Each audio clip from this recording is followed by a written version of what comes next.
ഇസ്രയേലിനെ രക്ഷിക്കാൻ മശിഹ വരുമോ?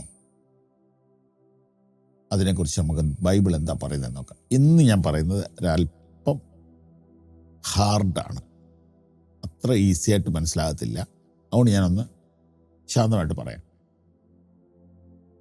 റോമാലേഖനം 11-ാം അധ്യായം 15-ാം വാക്യം. ഇസ്രായേലിൻ്റെ ഭ്രംശം ലോകത്തിൻ്റെ നിരപ്പിന് ഹേതുവായി എങ്കിൽ അവരുടെ അംഗീകരണം മരിച്ചവരുടെ ഉയർപ്പ് എന്നല്ലാതെ എന്താകും?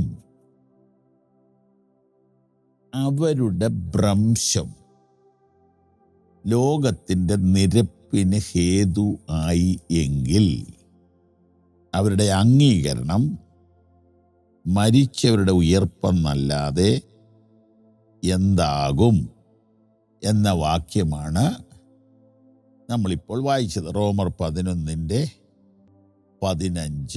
ഞാനൊന്ന് വേഗത്തിൽ അതിൻ്റെ മറ്റൊരു തർജ്ജിമയൊന്ന് കാണിക്കാം.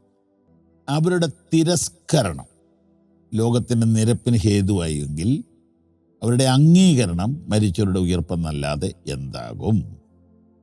അവരെ തിരസ്കരിച്ചത് ലോകം ദൈവത്തോട് അനുരഞ്ജനപ്പെടുന്നതിന് കാരണമായെങ്കിൽ അവരെ അംഗീകരിക്കുന്നത് മരിച്ചവരിൽ നിന്നുള്ള പുനരുത്ഥാനത്തിനല്ലാതെ മറ്റ് എന്തിന് ആകും? When they were not accepted, it became possible for the whole world to be brought back to God. ഇത് സുവിശേഷകന്മാരായ ഞങ്ങൾ പലപ്പോഴും പ്രസംഗിക്കുന്ന ഒരു കാര്യമാണ്.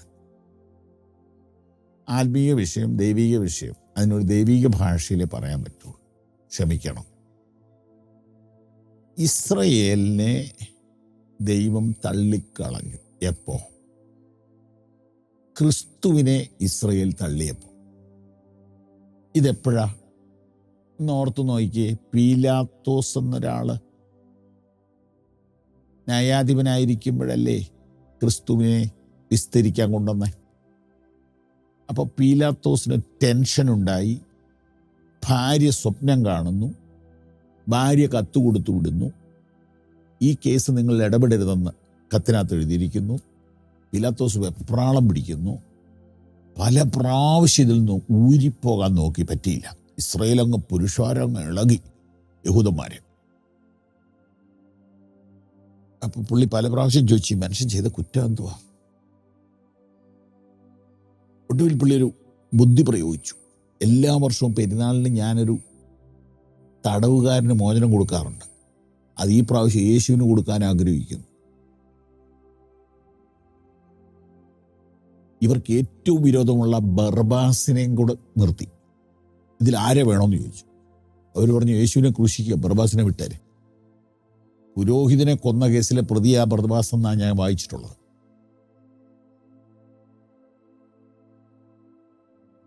യഹൂദന്മാരുടെ ഭൂരിപക്ഷം, മഹാഭൂരിപക്ഷം അലറിക്കൊണ്ട് പറഞ്ഞു, ഞങ്ങൾക്ക് യേശുവിനെ വേണ്ട, അവനെ ക്രൂശിക്ക്, അവൻ്റെ രക്തം ഞങ്ങളുടെ മേലും ഞങ്ങളുടെ മക്കളുടെ മേലും വന്നോട്ടെ. അതായിപ്പോയി വന്നോണ്ടിരിക്കുന്നേ. ചോരക്കളമല്ലേ, ഇന്നൊന്നും അല്ല, കൊല്ലം എത്ര ചെയ്ത് തുടങ്ങിയിട്ട്. നിങ്ങൾക്കറിയില്ല ഞങ്ങൾ എന്തോ പറയുന്നത്. കർത്താവായ യേശു പറഞ്ഞ കാര്യമായി വന്നുകൊണ്ടിരിക്കുന്നത് ഇത് തന്നെയാണ്. ക്രിസ്തുവിനെ തള്ളിക്കളയുന്നവരെല്ലാം ഇത് ഓർത്തിരിക്കണം.